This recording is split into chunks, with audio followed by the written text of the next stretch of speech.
This week on New to You, part of a complete breakfast part 4, Droids and Star Wars Rebels.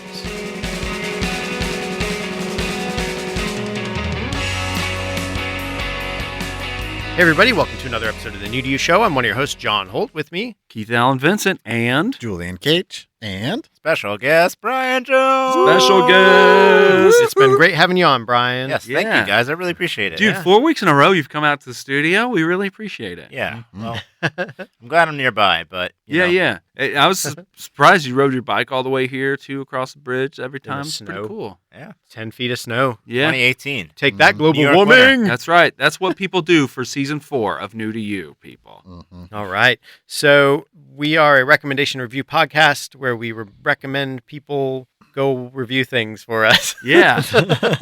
We like to get on our show and say, hey, check out this thing, but you have to do all the research and learn about it because we don't ever do any of Hey, that. go to the internet. We'll, That's we'll right. tell you what to type in. We'll wait here quietly. Mm-hmm. All right, gang. So we've done Part of Your Complete Breakfast. We started with an album of covers. We went on to what did we do? It's A been so show many about weeks. wrestling? Show about wrestling. Glow. And then we went to DuckTales, Then and Now. Mm-hmm. And following in similar form, we're going to go to my pick. What's your pick?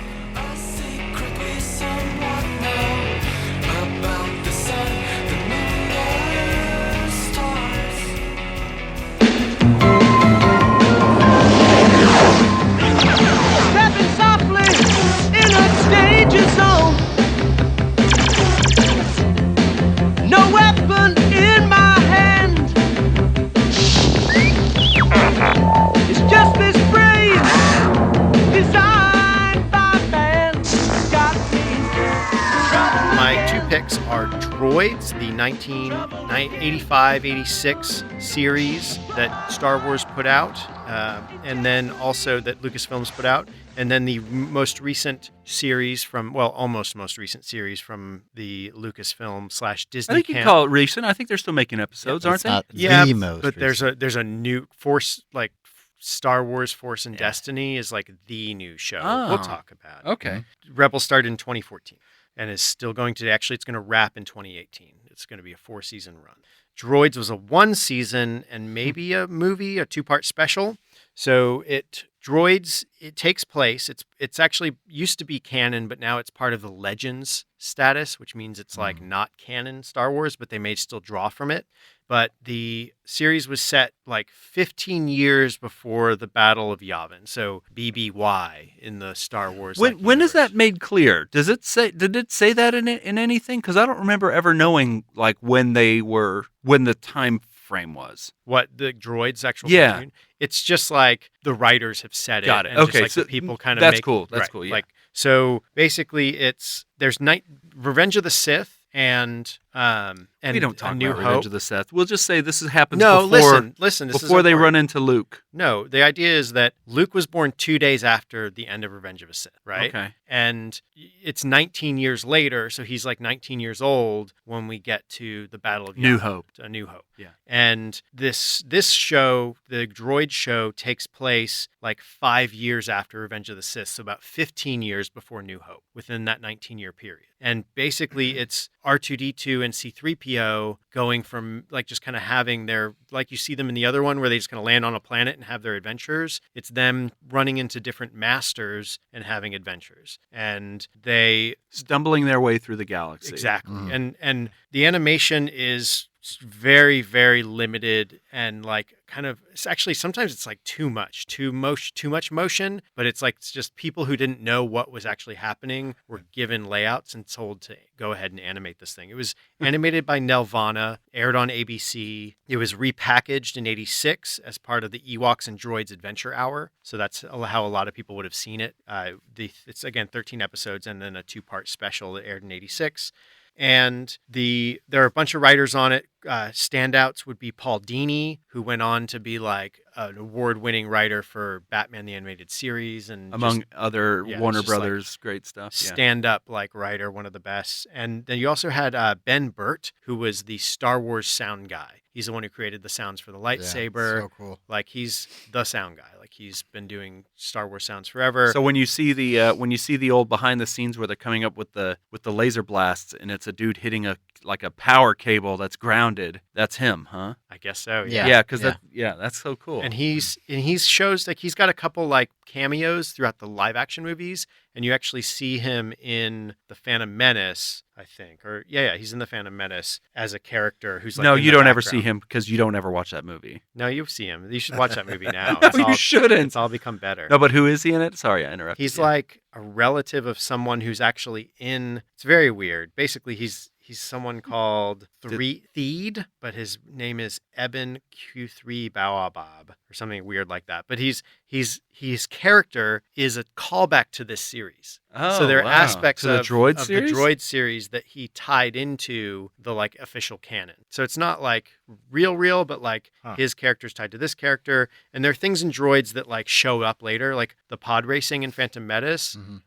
Comes from droids. So the first episode of Droids is the White Witch, which is like basically it looks like the Mach 5 kind of with like the red stripe and everything. But it's like them running into a gang of kids who are like racers who want to get off planet to go to the Bunta races or the race on Bunta or whatever. But those Bunta races, the pod race on Tatooine was one of the 3 Bunta races that happen around the galaxy. like a triple crown Right. thing. And but- so, and like, there's, I guess, a holiday called Bunta Eve in Star Wars or something. So, whatever.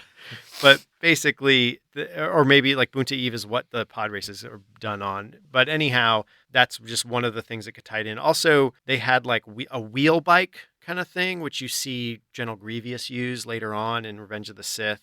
It's this big it's just like a big wheel that you sit inside of and it drives around. Those are like kind of real nowadays. I mean, people. Yeah. Those exist. Yeah. You're like, So G.I. Joe had that thing too. Oh, that's right, yeah. It's a big vehicle. Like and that. I think there was a He-Man one kind of like that, but it was more like you sat in it. But Well, it, like, and there was also that like weird show. Man, there was a kid who like had one of these big wheel things. It had all kinds of weird like half or biological like. Oh, never mind. Well, there was a vehicle like that in Steam Boy. Wheeler, something Wheeler. Oh, Jason the Wheeled Warriors. something like that. I don't remember. Well, yeah. Wheeler was a character in the Captain Planet. Oh, well, I'll get back to you on that. Yeah. Oh, and there's also that Sorry. time that what was it? Get tired. The character Beavis, took it. You went into one of those, You rode in a wheel That's just- and discovered gravity. Droids is pretty, like, it's hard to watch. The animation is pretty rough. yeah. Like, the character designs are pretty generic. And there's parts like I was watching it with Mary, and there's like a woman character in the White Witch episode, and there's just frames where she is drawn like so that she has like she looks like she has a camel toe or whatever. Yep. Just like really weird, like poorly illustrated bits. And the action, you see a lot of repetitive use of animation. Pretty consistent, and it's just real clunky and kind of hard to watch, and the acting is really bad. But there was some interesting fun stuff introduced. In fact, the last episode, the 2-part special, is called The Great Heap, and it's this weird monster like giant robot that enslaves planets of people, and they kind of like explained it as there's a race of like not race or like a constructed group of intelligent droids that were gigantic like war machines that became like they basically took They would build themselves, and they also like I don't know, like they incorporate. something, I don't know, they had agency or something, so that but they would enslave organic people and planets to like mine resources for them, and then they would like suck all of like the moisture out of the atmosphere to make it more like hospitable for them as a robot. And like and suck the life or like energies out of other astromechs to like charge themselves. So they're just like, like tyrannical robot leader monsters. So the Great Heap is one of those. Like groups of robots. So it's interesting to see like what people were doing in an age where now they're trying to like blow up the universe again in terms of expand what is possible and what stories they're telling, to look at like what kind of stories were they telling just at the end of, like, before we get a prequel trilogy and before we get, like, we have novels and stuff being written all this time, but like Star Wars is kind of rolling up as we get Ewok cartoons and Ewok miniseries and we get these droid cartoons. Like, how are people exploring the space outside of novelizations? Also outside of human characters. Mhm. But it's really kind of I think really forward thinking of them, and I don't know who conceived these ideas. I mean, I imagine Lucas will take credit for them, and he might have conceived them. But it's really forward thinking to say, hey, we have these 3 movies that are great. We're going to make other projects based, like, it's something we take for granted now, the Marvel Cinematic Universe and the Star Wars universe and the Harry Potter universe. But this was like, I don't know, 30 years ago? Right. And they were thinking along those lines. Like, I think that's very, and playing with the idea of this happened before they met. That's what surprised me about the Droids show, is that this happened before Star Wars, before New Hope. And that's very forward thinking of them to kind of do that prequel type of stuff. And just so in terms of how it got developed, George Lucas was big into animation. He's a technical guy. He's big into all this. Like, Nelvana made that segment in the Star Wars Holiday Special and showed it to Lucas, and he was excited by this prospect. And he was kind of thinking about, like, basically his quote, always been interested in animation. Again, it's a chance to experiment with ideas and new people and Star Wars characters. Star Wars was much more easy to deal with in animation. You can be much more flexible in development of ideas. I've put off doing it for years because I didn't have the time. So that's sort of his philosophy going into like making this thing. And then Paul Dini recounts that George Lucas thought that characters who weren't super tied into movie plots, like R2-D2 and C-3PO, they're side characters, really. Yeah. I mean, they have important parts and they're beloved, but they're like sidekicks. yeah, they're like running characters that could go like they're saying, could go all over the universe and get involved with all sorts of creatures and worlds that didn't necessarily have Luke Skywalker, the Empire, any of those Didn't elements. have to tie any of the Right. didn't have to tie up any story elements that you had to write out later. Right. The only constants would be R2 and 3PO. Mm. So that's a pretty, like, again, it's not a great show. It's very heavily limited, but they sold more toys with it and they did their thing. Yeah, I guess I'm surprised by the quality being so low, because I mean, like, Star Wars was huge. Like, why couldn't they get a little more money? Or Well, no, you got to put it in the context of the time period. well, it's just a super ambitious show. Like like C-3PO is a really complicated design. Like, there's no way to boil him down and not be complicated. Right. Let's just stylize them. Yeah, and honestly, for I'm sure the resources they had, there's a lot of really great animation in it. I mean, it's more ambitious than the resources allowed, but it's still amazing compared to a lot of stuff at the time and now. I think, I mean, too, I you think- had a crew who was, like, Nelvana was doing a lot of outsourced animation, and they said, hey, we can do it on, like, a decent budget without, blowing the bank, and we'll get a good return because it's, like, it's Star Wars. Everyone's I going to feel love like it. this is like maybe a year or 2 years removed from Super Friends. Right. You know what I mean? And it's definitely better animated than Super Friends. It's just No, that these designs are weird. I think Super Friends was better designed, and This was and it stayed limited. No, this is after Super. This is Friends. This is well after, 1986. yeah. Yeah, no, but this but is just- Super Friends stopped airing in probably 83 or 84. Yeah, but it's just a couple years before DuckTales. You know what I mean? Right. Like, it Right. was possible to make better animation. Well, I think the other side is they just didn't. this is also doesn't lean towards the, hey, let's make a cool cartoon, as much as let's continue to make a vehicle to sell toys. Mhm. Like, Yeah. we're going to license to Kenner. Yeah. We're gonna use vehicles and toys that, like, we already We have need to the find a molds way for, to make new toys and video and sell the old toys. vehicles, yeah. Like, sell some A-Wings. Yeah. Sell TIE fighters, like TIE whatever those spiky ones are, I forget the names, but like, they were selling all the old toys that they even just had molds for. They would incorporate them into the Yeah. cartoon. Yeah. And this is TIE Enforcers? The yeah, X-Wings? maybe no, it's like a It's like a TIE fighter, but with pointy wings. yeah, it's a, pointy foils. I don't know, it's like the Carnage Jax flies them and stuff. I should know the name, but TIE Interceptor might be right. Yeah, Interceptor. That's it. Yep. Tangent.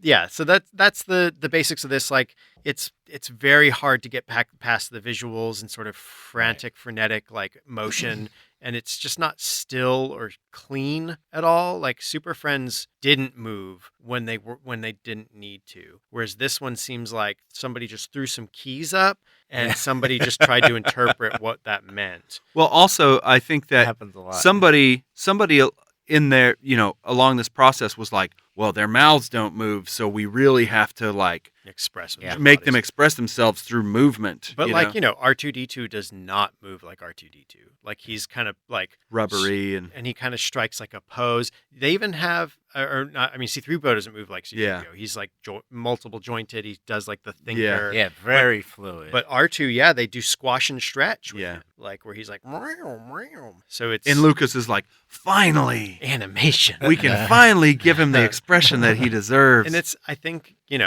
the parallel to look at this time is Ewoks. And I think Ewoks was more successful because the characters are a little like they're, people are drawing Care they Bears and designed them stuff. in a way that they could Right. animate. Yeah, Right. It's a different they kind worked of within their world. limitations. Right. So that's that one. It's a memory lane. Like if you want to watch animation ever so slightly better than the Star Wars Christmas special animation, then go watch Droids. You're not going to get a whole lot out of it, I don't think. But it's interesting to see like where they went from this, especially contrasted with my second pick, which is the Star Wars Rebels TV show. And so where this lands within the time frame is 5 years before the Battle of Yavin. So Why is it? Why does people keep calling it the Battle of Yavin? Yavin didn't have a battle on Yavin. That That's was just just what they the call home it. base. The battle was at the Battle. the Death Star. Yeah.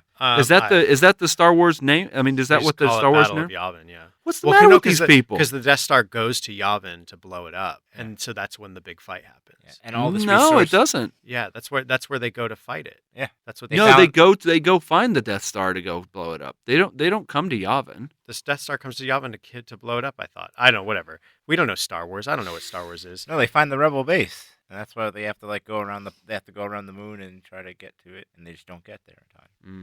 So anyhow, however they sort it out, basically there's within that 19-year span between the two. So Luke is now in this show is about 14 kind of thing by time frame, or 15 years old really. And He would be if we ever saw him. right. And you kind of do in silhouette in like season 3 or something. Oh, really? Mhm. They go to Tatooine? Yeah. Yeah. So the main characters in this show, it takes place kind of just like it's early rebellion days yet. And the Galactic Empire has started to really take control of all these planets and press its iron fist on the people. Pretty And much. they're resistance fighters and all this stuff. And so this kid, Ezra Bridger, is your protagonist. And you see him, his parents have been arrested for sedition for putting out transmissions against the Empire. And so now he's an orphan, straight up Aladining around this planet Lothal. And so Lothal is sort of the home base that they kind of deal with for the most part. And he in his Aladining runs into a group of raiders / smugglers who it's a Twi'lek pilot. And Twi'lek is what? They're the ones with the Yeah. tentacle. Ula. Yeah, the Twi'lek pilot named Ula-san. Harris Indula, an actual former Padawan, not full Jedi, named Kanan Jarrus. Well, they can't be Jedis because they got all the temple got blowed up. Right, he's a survivor of the Yeah. Order 66. Got it. A Mandalorian named Sabine Wren, this woman, and what's a Mandalorian is the people Like who wear Boba- the Boba armor of Fett's, Boba yeah. Fett. Yeah. Yeah. and then a Lasat warrior named Zeb Aurelius, and then an astromech named Chopper, which is like a chunkier, squarer version of R2D2. Yeah. So that's sort of that's your whole setup for them. And and a lot of the designs, in fact, some of the plugins and way they worked and tools they built were working to emulate a lot of Ralph McQuarrie design and illustration style. So Zeb Aurelius is like an early Chewbacca character style design made into a new character called a Lasat. Yeah, a couple of years ago they started releasing some of those action figures, even Oh, of yeah. some of the kind of Star Killer, whatever his name was called. Yeah, well, I don't Or remember. the original 3PO or Well, they would do the concept art Yeah. as a action figure. So they got a bunch of Awesome. different Yodas. I gotta check yeah, that out. Yeah. Yeah. So basically, this kid kind of gets part of this group of smugglers, and they learn, and they have a ship called the Ghost, which is like on a new kind of ship, which is pretty cool, and has a little shuttle, which is neat. So like that's one of the other good aspects of this new show is they make all these new ships and new ship designs, and they're also really heavily influenced by the old Ralph McQuarrie work. So sometimes they're just taking old designs and tweaking them to like fit in this new world. And Ezra Bridger is like a force sensitive. So they kind of learned like he can use the force. And he was born, like Luke was born 2 days after the Empire fell. Ezra Bridger was born on the day the Empire fell, or the Galactic Senate fell, or whatever, Galactic Republic. So he's 2 days older than Luke or something. I don't know. But basically, he joins up with these guys. And then eventually, throughout the course of the series, they kind of reluctantly join the rebellion. And so they're part of this nascent, like they're a seed within this growing rebellion against the Empire. And the kind of fun thing about the show is it really jumps in like into the middle of the action a lot of times, like ships flying past you, which is pretty classic, like Star Wars stuff. Yeah. The ship battles are really nice. The backgrounds can get kind of sparse, and it can get like that 3D animation TV sparseness can happen. But for the most part, it's, the character designs are nice. They kind of have a texture, like they're almost felted a little bit, which is interesting. And all the action stuff when they're doing ship battles especially is very well choreographed. It's compared, the character animation is limited. Again, it's still like TV animation, so they sometimes get a little like stiff or a little like stodgy with the Yeah, but I feel like they work within that. They work within those limitations. They do some good work within it. Yeah. It's just sometimes, it shows its limitations. Yeah. And so it's not like movie quality 3D animation, but they take it pretty far. And it's also a huge leap from its predecessor, the Clone Wars, which sort of is based between the second and third movie.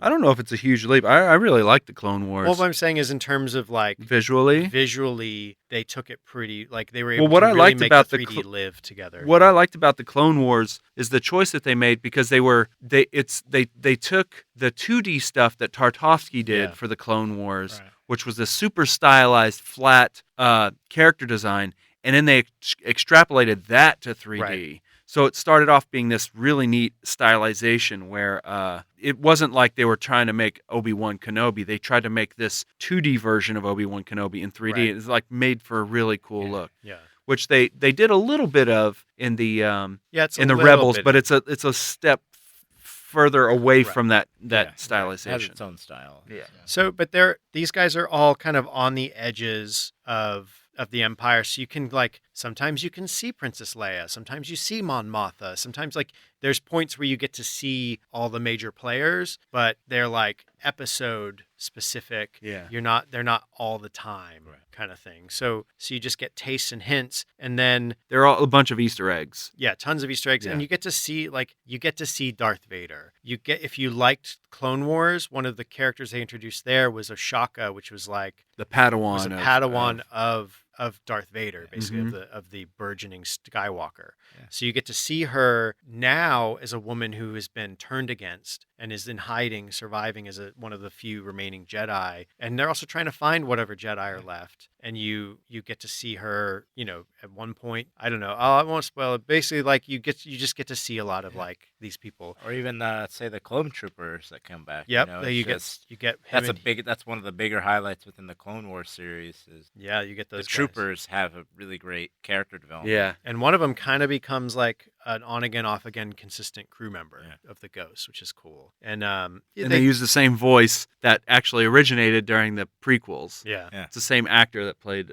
But you get they also pull from extended universe stuff. Like Thrawn is one of the best post original movie book trilogies. Is this Thrawn thing? He's basically Heir of the Empire series. Yeah. So basically, after the Empire has been destroyed, it's not fully destroyed. They destroyed the Death Star and Darth Vader and the Emperor, but there's still this vestigial sort of group remnants of people, and they still control planets, and they still have power in the universe. So the Heir to the Empire arc basically supposes that they're trying to get these victories over, and there's a general named Thrawn who's a non-human. He's got blue skin, and he's like a human, he's not human anything, but he's like a humanoid who is hyper intelligent and a master. He's like an ender kind of guy. So imagine if there's someone who is in the Empire who's Ender, and he's super strategist, and the only reason why he's not higher up in the chain of command because is he's not because human. He's not human, and this is an inherently like bigoted and xenophobic Right. society that the Empire has structured. Mhm. And so you get to see Thrawn, the like penultimate strategist with almost the greatest machines of war, but no force abilities, versus our erstwhile heroes like of the original series. So he's in the Rebels show. Yeah. Now and so they bring him into the Rebels show, and he and this is again pre fall of this is before the first This before is the 5 years before New Hope. New Hope, and so in fact he shows So up he's in- kind of climbing the ladder. yeah, in the and he's like Empire. season 3, so he's like it's 1 or 2 years before New Hope. He's still like maybe he's not a Grand Admiral yet or something. He's still like Admiral Thrawn. I don't know, but he's still like you get to see a great opponent. You know, you need a good villain, and to have one who's not force sensitive but has like a strength and command of strategy versus a group of like guerrilla fighters is pretty fun. Yeah. And to see them like and basically like how he'll test the weaknesses in his own rigid structure against these flexible enemies is an interesting like push and pull. And usually his failure is only because of the tools within his belt failing, that he's kind of aware that they'll do that, like he knows the risks that he takes, and that's the like small advantage that the rebels gain against him here and there. So it's very fun to see that. So he's play just out. a regular looking guy that's blue. Yeah. He's got I wish bumpy he had- face. He has red eyes. Yeah, I wish he had something else. Yeah, I mean, do you remember? So you watched Sherlock, right, Keith? Or Yep. You know the character. What was the The guy character? who plays Moriarty, Not Moriarty. The other character in season 3, I think. the brother. The nemesis. He was the nemesis in like season 3 that like Sherlock. Spoilers that Sherlock kills. Or Yeah, but he comes. That's Moriarty. that's not Moriarty. The other guy. Oh. The guy with the glasses. The It was the like only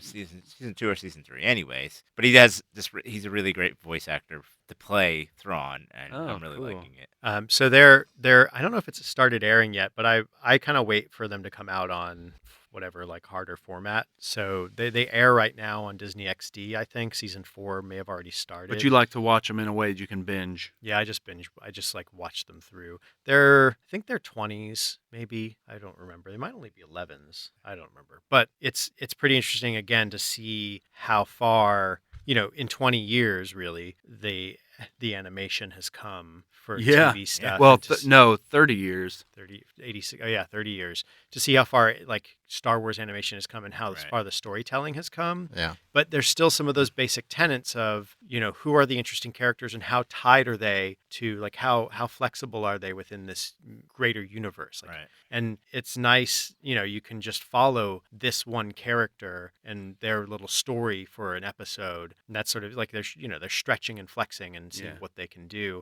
And it's also a nice thing where each episode has got it's a self-contained thing. It has a problem to solve, But it's still a part of the bigger right. one. Unless there's a part 1, part 2, like sometimes there are 2-parters, but for the most part, it's like this is a self-contained episode that tells an arc and also is part of the larger whole. Yeah. And so it develops the story and the characters develop well, and that's kind of nice. Well, too. that's I would say I haven't seen much of Rebels, but I watched all of Clone Wars, the 2D one and the 3D one, and there are parts of Clone Wars where I'm just like, why are these guys not writing the movies? Because they're doing better stuff with the characters than the movies are, and I believe that they hold those hold up. Well, and the crazy thing is that those came out in the middle of the prequels, right? Yeah. And they were way better than the prequels, like in storytelling Yeah. and Yeah. in every way almost. So it was kind of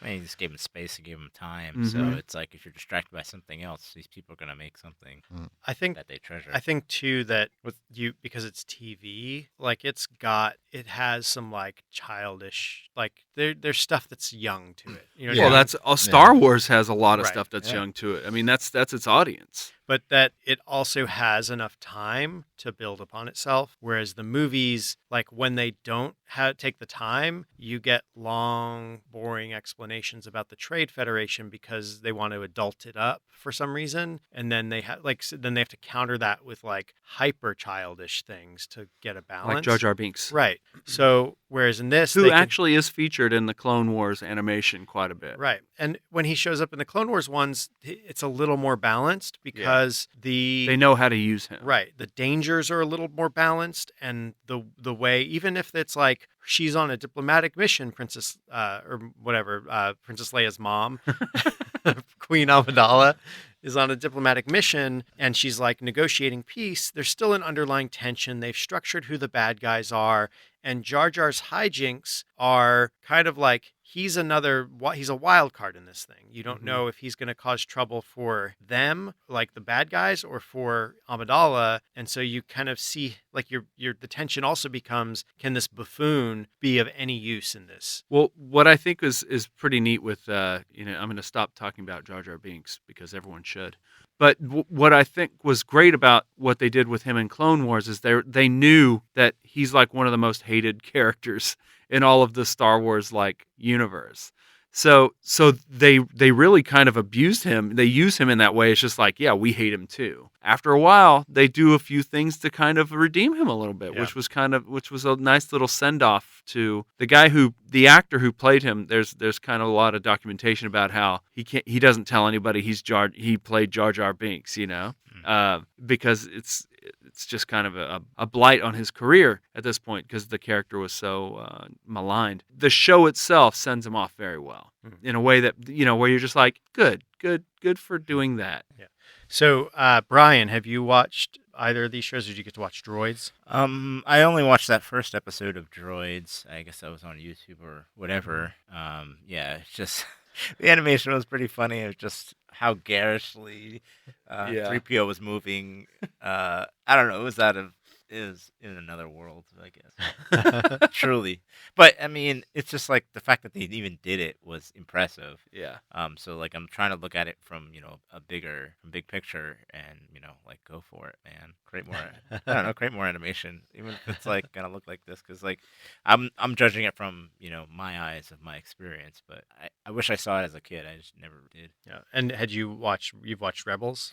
Yeah, I've seen pretty much most of Rebels, and I've enjoyed it a lot. It still, has its misses here or there, but it has a lot of hits and a lot of home runs. So All right, Jules, what about you? Had you watched Droids? I had not watched Droids. I didn't even know it existed. I don't know why. As a kid, I never even knew about it.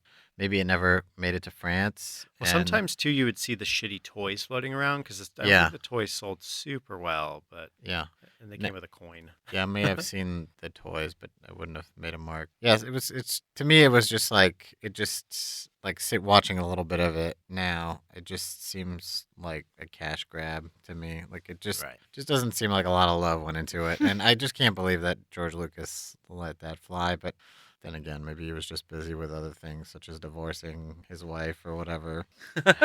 Because that was why there was no Star Wars stuff for a long time. Right. It was complicated, but I had watched I watched Clone Wars stuff on and off, like not all the way through and just kind of randomly. So I watched sporadic episodes, but I thought it was pretty solid. I just watched I hadn't watched much of Rebels, but it is like they did take it to the next level in terms of the animation. Although I do miss some of the stylization a little bit, but but it is like much more expressive. I think like the character animations are more fluid and stuff like that. And it's nice to see. I mean, Clone Wars was also one of the first like where I was like, oh well, like TV 3D animation has like arrived. Yeah. Like it's legit now. Like you can really make a show, and it doesn't feel like it's less than. So it's nice to see that continue. I mean, I think they're really great. I think they really they are a nice piece of the Star Wars universe. Unlike Droids, which I feel like kind of taking away. I mean, story wise, it had some interesting things going on, but just visually, it's just so bad. Keith, what about you? Had you watched Droids? as a kid, yeah. So I remember Droids being on very distinctly. It was on a block with the show Ewoks, which you had mentioned earlier, and I think is much more successful. But what I find odd, and this only occurred to me as you were describing it, it's just like to base the show around the droids is kind of silly because they're even as a kid, I remember watching the movie being like, ugh, more stuff with the droids, especially the beginning of New Hope. When it's just like 10 minutes of these droids, I'm like, get to the people, man. These robots are boring the pants off me. Like I just can't wait for those Jawas to come by in their big truck. You know, it in the show itself kind of follows the that same situation where it's just these droids stumble upon something, and it's not a story about them. They just stumble into a story, right. And you see the story, and they're just kind of fumbling their way through. Laurel and Hardy kind of adventure. Yeah, but at least Laurel and Hardy, they create the issue. This one is just like, the droids are going to stumble into these guys trying to race these pod things. Quantum Leap. Yeah, kind of. Except at least in Quantum Leap too, he's taking the agency to deal with it. You know what I mean? I mean, he is stumbling into a drama, but he is also has agency. And the droids ones, and maybe it's not always the same storyline, but that I just find that to be like kind of annoying. It's just like they're gonna take us to this situation and drop us off. Yeah, they're just like the familiar face, like the beloved characters that just draw you into adventures. They're almost like I don't narrators. consider them beloved. I consider them to be like speed bumps. But R2, do you really think I don't have a heart? R2, you're on fire. So good. Here's my portable slide whistle.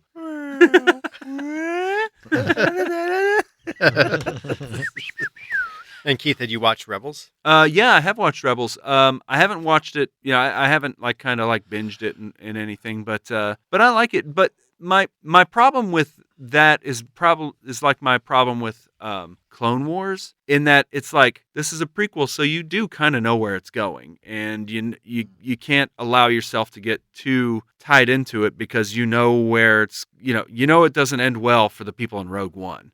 If you know the story, you know what I mean. If you know Star Wars, you know the people in Rogue One aren't going to end well. You know that story's not going to end well. So it kind of takes away the hope. Well, the idea is that you don't know we don't know what's going to happen to these characters. Like we do know that actually in Rogue One there are little teasers. Like you see the ghost in Rogue One. You also it's parked outside of the base that they're in, and in the background you can see Chopper, the robot, and they actually call Syndulla over the PA system at one point. So there's yes, you don't know where they go, but you know they're not the main player. You know what I mean? It's just kind of but the idea is that this is their extended universe. So it's just they're going to do a trilogy of characters unrelated to these three, and they're going to start doing Han Solos. So it's sort of let's see what kind of mileage you can get out of this universe. Yeah. We know this stuff is happening sideways to this. And this show we know what's going to happen in the main arc to our main characters in A New Hope with the Death Star and all this stuff, and later on the Star Killer and all that silly stuff. But up to that point, we don't know. This is a way to find out, well, oh wait, Darth Maul is still alive. What's happening with him? This is where you explore that. What about other Jedi who are still around and who are going to be go back into hiding or whatever?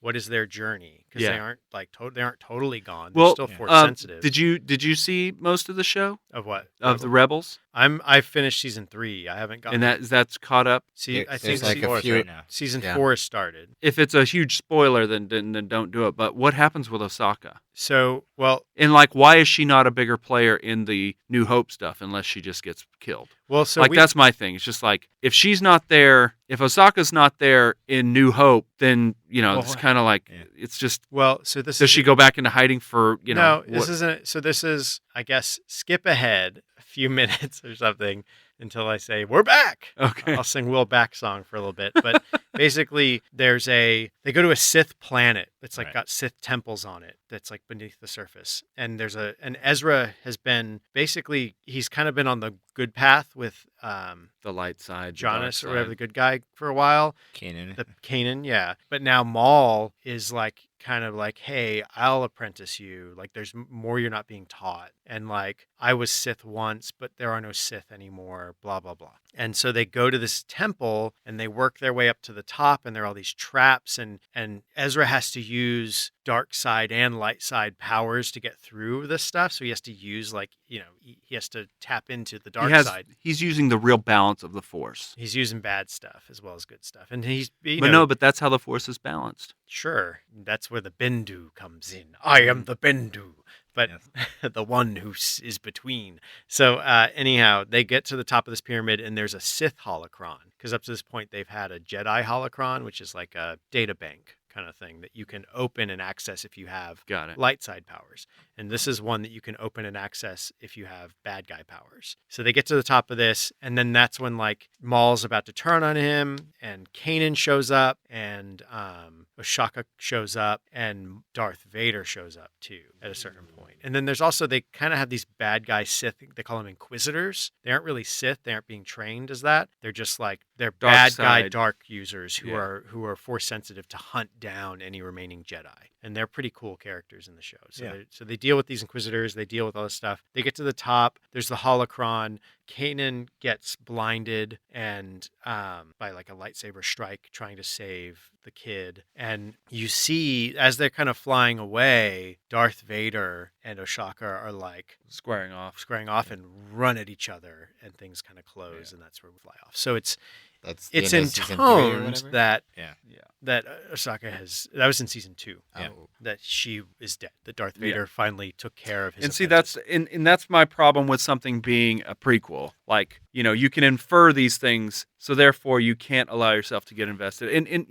And all things considered, that's not, that's just my hang up. That's not a strike against the show. I'm just saying that that's the sort of thing where I'm just like, if this is this, then why isn't this? Okay, well, that person's going to die. It's I don't know. It's just kind of the non-open-endedness element of it keeps me from being able to really sink my teeth into it. Well, I guess the way I see it is, it's like, she's a character who is ostensibly created for Clone Wars. Yeah. And you don't really see her much or at all in Rebels. Revenge of the Sith. And when she shows up in Rebels, she's like a vestige of this time before. Yeah. Kind of like Obi-Wan Kenobi is a vestige of the time before. Yeah. We're back, by the way. I don't know. Oh, yeah. So it's really like, if you think of it as like that's her chapters are these 2 animated series. She appears in this one, and her book closes in this one. And that's her story, like in and out. Kind of like Obi-Wan Kenobi, you see him in the first movie, and he's gone by the end of the next first movie. But that's why in the prequels, I don't know, you just know what happens to him. It's just, I don't know, it's just a different way of approaching a story that I find to be, I don't know, boxes your imagination in or something. Mm. I can't explain it. And I'm not saying that I'm right. Yeah. I'm just saying that that's a hang up for me. Yeah. But it's also like, I mean, I think what's nice is you can still find surprises within that. Yeah. Yeah. Like you still don't know how things are going to go down. I guess what's nice with the extended universe stuff is that it allows them to think of it like closed, like, I don't know, if you were using like the 3 Norns, right? They're measuring and weaving a tapestry of all kinds of different characters. They're adding new threads, and yes, they're going to cut some to make the pattern look right, but that's for the overall pattern. And as long as they keep adding more threads and keep this pattern rich with new things that don't seem overtly repetitive or out of place, then you're going to get like a nice thing, and those leavings, those closings, those deaths will have a gravity to them and have like a place in the overall world that has been built and shared. That's my analogy. That's your analogy of the woven. And that's woven why Star Wars tapestry. is more important than our real lives, everybody. Whoa. Yes. So when would you show Felix Star Wars stuff? Right away, honestly. I mean, so there's a little funny real life corner situation. Felix hasn't watched much stuff yet. He's 3. He gets to watch Paw Patrol when he has this breathing treatment he has to do from time to time. And when he does that, he gets to watch Paw Patrol. And so, as far as Felix is concerned, Paw Patrol is what you watch. And then when you see live action stuff, it's a commercial. So and he knows you fast forward the commercials because that's kind of what we do. And so anytime there's something live action that if he catches us watching TV and it's something live action, he's just like, what's this commercial? So if I was to try to show him a movie, he would consider it to be a commercial. That's just his that's context for you. That's how I'm ruining my kid. It's very astute. Yeah, it's pretty funny. So he really has so little interest in anything with live action right now. It's like it's animation or he doesn't care. And even within the animation, unless it's got like a song right away, he's just like, I'd rather watch Paw Patrol. He's like really hung up on Paw Patrol. So I'll be trying to show him like, hey dude, look at this cool show, and he's like, I want to watch Paw Patrol. And I'm like, no, look what's going on. He's like, I want to watch Paw Patrol. But when he's ready for it, he'll be good. Just find a YouTube video where like all the Paw Patrol people die and be like, sorry, buddy. You were bad. That was This like is what happens. It's like when my dad was driving it, we were like, we're going to go to McDonald's. We're going to McDonald's. And he's like, McDonald's was our kind of place until they burned it down. They burned it to the ground. They even burned that clown. And he drove on past McDonald's as we wept. So recently, we were trying to see if he had the patience to see something longer than like a 15-minute thing or a 30-minute thing. And so we were like, let's try Frozen, because we know they play the Frozen soundtrack at his school all the time. And we know he's into music. So we were like, hey, you want to watch Frozen? And he was just like, oh, what is this? And then we'd watch a few minutes of it. And he's like, because right away it starts with the snowman song, right? So the snowman song, do you want to build a snowman? And he's just like, oh, this is the song from school. And so he watched that part and he's like, now play the Let It Snow part. Like, he doesn't care about the movie at all. He wants to skip to the next song. Like music video. Yeah, exactly. And so that's kind of where he's at right now. He just wants to, wherever there's a music or Paw Patrol and a little bit of Daniel Tiger. So he's ready for some Chewbacca from Talking Rug. That's time. it. Yep. But that went a little long. He's ready for so Star Wars the musical. No Mr. Rogers yet? Well, Daniel Tiger is like a right, yeah, it's like the next generation kind of thing from the Mr. Rogers universe. Yeah, why haven't they done Star Wars the musical? It's very like That's a good operatic, question. It's space operatic. Yeah. It's a space opera. That could be good. Star Wars, the space the opera. musical. And it would all be done by Queen. Yeah. Save every one of us. Luke. I am your father. Doom, doom, doom. Actually, I mean, I'm not sure what happened with the licensing or anything, but I would love this. I would watch a Spaceballs musical. Yeah. They've done the producers. Why not? Yeah. I am your father, your mother's brothers, sisters, and. But what does that mean? Absolutely nothing. What does that make us? Absolutely nothing. I see your Schwartz is bigger than mine. Your Schwartz is not bigger than mine. All right. So, any more thoughts on Rebels or Droids?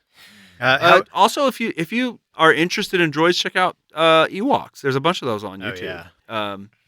Or don't. And also, if you want, no, I said I caveated it with if you're interested. If you in can't droids. get enough Star Wars and you need Star Wars in your diet, yes. There's as much as there was weird crap in this day and age. Yes.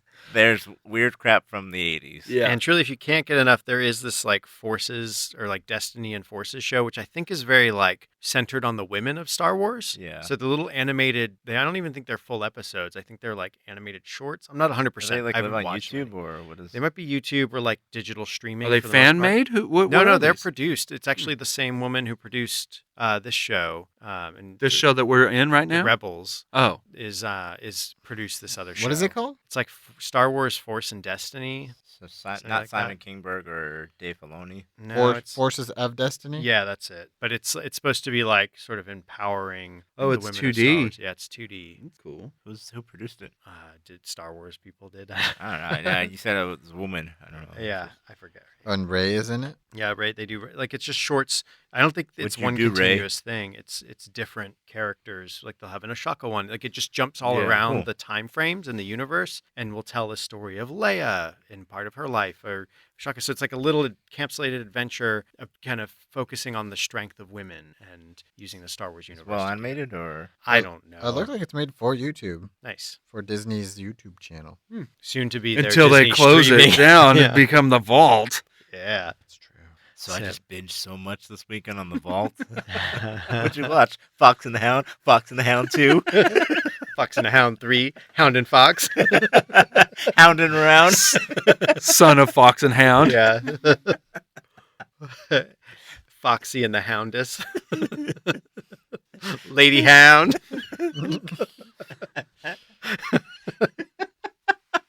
That's what happens when you binge, guys. Yeah. Don't do it. Did you see those what was like 40 people that Netflix was concerned about binging? Like someone watched the entire watched the entire Office series in like a matter of like 50 hours or something. Like, they are tracking everything you're watching, and Yeah. they're just like, concerned about these few people. Someone watched one movie like I think it was like close to like 30 times in a row. But What- are they really watching, or is it That's just the question. or did they just leave it playing? Oh, and was that and- the one? Did we talk about this? The person who like watched Pirates of the Caribbean, That- Curse of the Black Pearl That's part of every that. night Yeah. before bed? What? I think It's like they would go to sleep at Yeah. like It's every the night. only they way would I can watch sleep. Pirates of the Caribbean, The Curse of the Black Pearl Weird. every night for the Yeah. entire year. Yeah, What? that was one of them. Yeah. I would be concerned about that person. All right, so that's my pick. Star Wars droids again. If you want to just see a little bit of the history, like see where they, if you liked the animation from the Star And Wars, check out the Christmas state special. of animation in the mid '80s. mid '80s when Lucas was going to Nelvana for their Nelvana's out of Canada, right? yeah, the Well Canadian- known for good animation, though. Yeah, it depends. They do a lot of animation. Yeah. So and it seems like the character designs are pretty much in that like '80s Captain Power kind of vein, Captain Planet rather. That's Captain Power still works Yeah. too. No, in that's this exactly instance. what I thought. I thought Captain Planet. Planet, Yeah, there's like the guy who looks like the pig man. Yeah. So you can see Rebels. I don't think it's streaming anywhere. I think it's unless it's like on XD. Maybe it is. I don't know. Whatever. It's definitely on line. You can purchase it. It's around. Yeah, Star you can Wars buy it on Rebels. iTunes or Yeah. YouTube or all those. kinds It's of not on places. Netflix. You didn't watch it on I didn't Netflix? watch it on Netflix. I don't know. It might be on there. I just didn't. That might be why I haven't really watched Mhm. it. Yeah. So it's a good one. And again, if you like Rogue One, there are cameos of it in Rogue One, but it's a good way to kind of like get more of the universe and more stories in that universe if you like it. And again, the ships are really cool, lots of cool designs, some new ships that they introduce. So it's like it's all very true to the world and good sensibilities versus like annoying, frustrating development. So it's good choices made in this one. Yeah.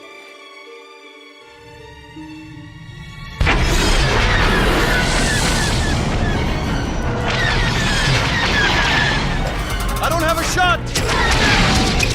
Chopper, do you have the coordinates? What did he say? He said hello, hyperspace.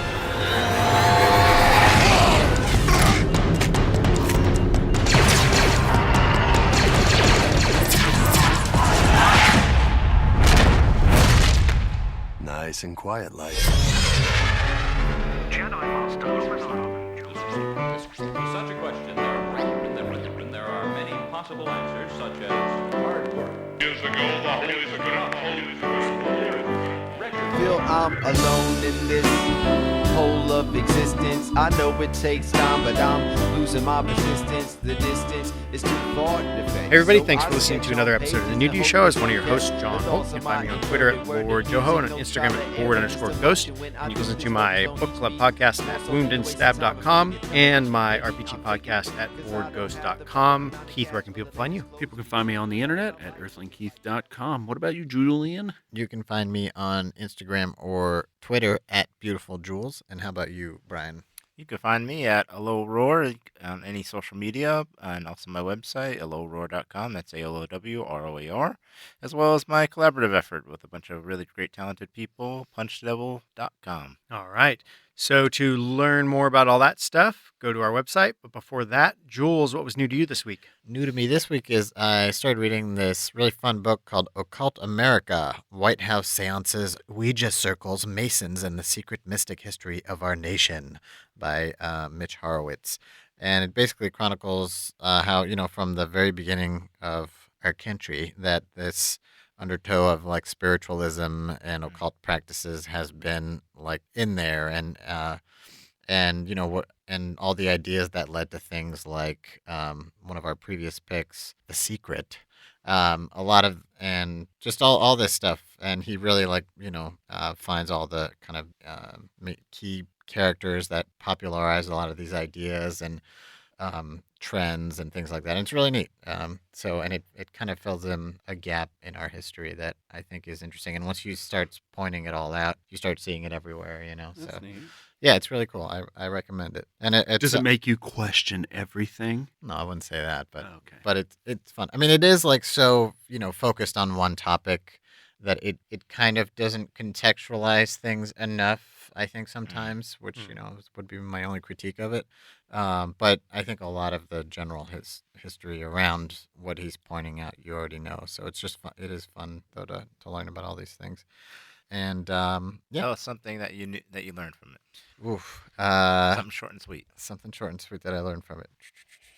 That there's a pentagram in the street street map design of Washington D.C. I haven't gotten to that yet. Oh yeah, it's a Oh, boy. Masonic symbol. Yeah, there's a lot of stuff about That's Masons. the street plan. That George Washington had wooden teeth. It didn't talk about He that. didn't have wooden teeth. He had the teeth of slaves. He couldn't. Wooden slaves. No, that's He made that. He made those wooden teeth out of the tree he chopped down, the cherry tree he chopped down, and he said, "I cannot tell a lie. I needed some teeth." Sweet teeth. Well, Cherry teeth. I mean, it did. There's a whole chapter on the Ouija board, and it did start as by spiritual practitioners. Like, it didn't start out as a board game. Honestly, it was then later like repackaged and marketed as Interesting. a board game. No- So it started no as a real Parker Brothers, like, we got to get in on this occult stuff. Yeah, and there was also actually like another version that came first, and somehow like Ouija won out. Like there were There's competitors. a spirit board. There's Ouija Yeah. board and Squeegia board, and Ouija board Yeah. won. Because the Ouija board went, Ouija. And the squeegee board,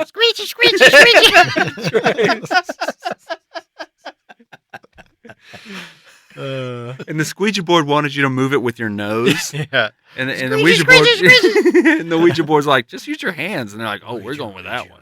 There's also like interesting how popular like spiritualism was in the late in the 1800s, like huge. Like it was just hugely popular, and people always were always tying it back into mainstream ideas Yeah. or religions, but it was just like huge during that time period and influenced just a lot of stuff in the culture. Yeah, it's really neat. All right. And what's that again? The It's title? Occult America by Mitch Horowitz. All right. And it's on Amazon, I'd imagine. Yeah, you can get it. You can get anywhere you can get books, I think. Audiobook as well. Yep. Yeah, I've been going back and forth between listening and reading, which is really nice. It's a nice way to keep going on a book. Even the when momentum. Yeah, exactly. Cool. Yeah. All right. So to find out more about all the stuff we talked about, like I said, go to newtoyoushow.com. You can follow us on Twitter at newtoyoushow. You should go to iTunes or your favorite listening portal and give us a rating and a review and share the show with somebody. It may not be new to you, but it's got to be new to somebody else who doesn't listen. It's gotta be. It's gotta be somebody. But long ago in a galaxy far, far away, it may not be new, but maybe it was new to you. Let's get Dangerous. Tailspin. But I gotta keep moving. This pitiful life is all about the music. This pitiful life is all about the music. This pitiful life is all about the music. This pitiful life is all about the music. This pitiful life is all about the music. With him together forever, without the limitation of time ever again. So the second coming of the Lord is not dead.